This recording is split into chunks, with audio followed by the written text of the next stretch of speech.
Inversiones con éxito presenta. ¿Por qué Buffett no invierte en acciones tecnológicas? Mr. Buffett and Mr. Munger.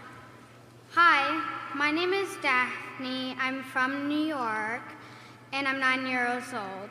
And I'm excited to be at the Berkshire meeting, and this is my 3rd year. Wow.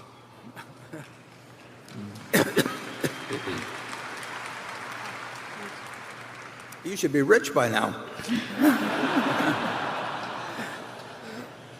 You have often said that investors are well served by identifying businesses with a wide moat, where the castle behind the moat is run by a king or queen who can be trusted to make good decisions.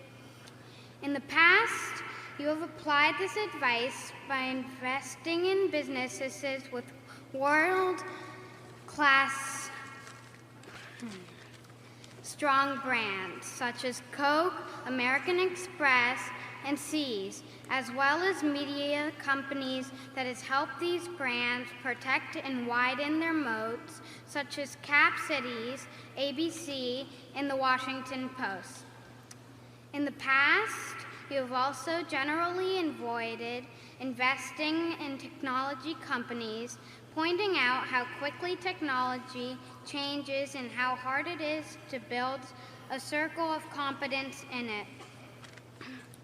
Today, we seem to be in a world where some of the most dominant companies in the world are technology companies, and we have built powerful platforms such as Amazon, Google, Facebook, and Microsoft in America, and Alibaba and Tencent in China.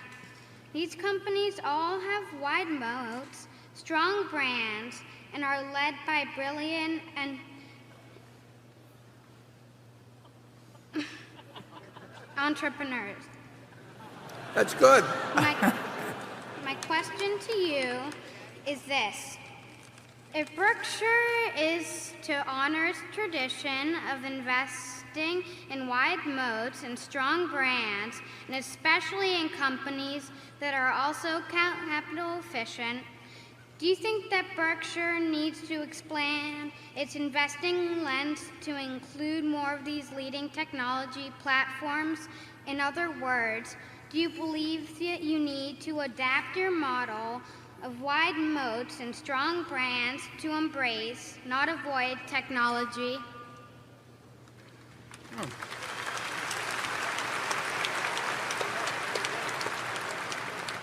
I think the answer is maybe.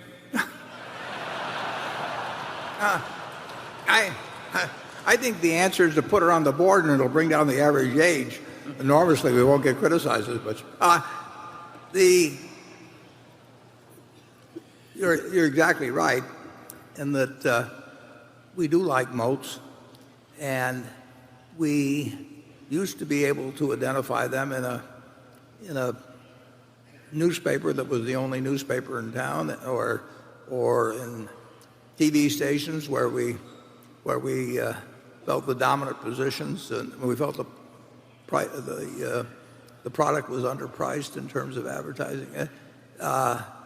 We saw it in brands sometimes, and it is true that in the tech world, if you can build a moat, it can be incredibly valuable. I've not felt the confidence that I was the best one to judge that in many cases. It wasn't hard to figure out who was winning at any given time or what their business was about, but there were a huge number of people that knew more about the game than I did, and we don't want to try and win at a game we don't understand. We may hire people, such as Ted and Todd, that are better at understanding certain areas of investing than I am, or maybe even Charlie is. But the principles haven't changed. You're right that some of the old ones have lost their moat, and you're right that there are going to be companies in the future that have them that will be enormously valuable, and we hope we can identify one every now and then, but we'll we'll still stay within where we think we know what we're doing, and obviously we'll make mistakes even within that area. But we won't go into something because somebody else tells us it's a good thing to do. I mean, we are not going to subcontract your money to somebody else's judgment. You can take your money and follow somebody else's judgment. We're not in the business of thinking that if we hire 10 people with specialties in this area or that it will lead to superior investment results. And we do worry that we could blow a lot of money that way. So we'll do our best to enlarge the circle of competence of the people at Berkshire so that we don't miss so many. But we'll miss a lot in the future. We missed a lot in the past. The main thing to do is to find things where our batting average is going to be high. And if we miss the biggest ones, that really doesn't bother us as long as the things we do with money work out okay. Charlie? Well, I think we've still got an awful lot of companies with big moats, and a lot of them are and some of our industrial brands were just incredibly strong in the niches we're in.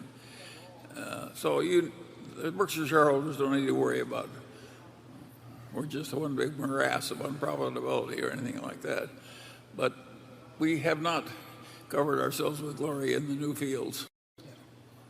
We won't end up all in buggy whips, though, or anything of it. But it's a very good question, and it's what we focus on all of the time. And we're trying to improve. And we hope we see you back here for your fourth next year.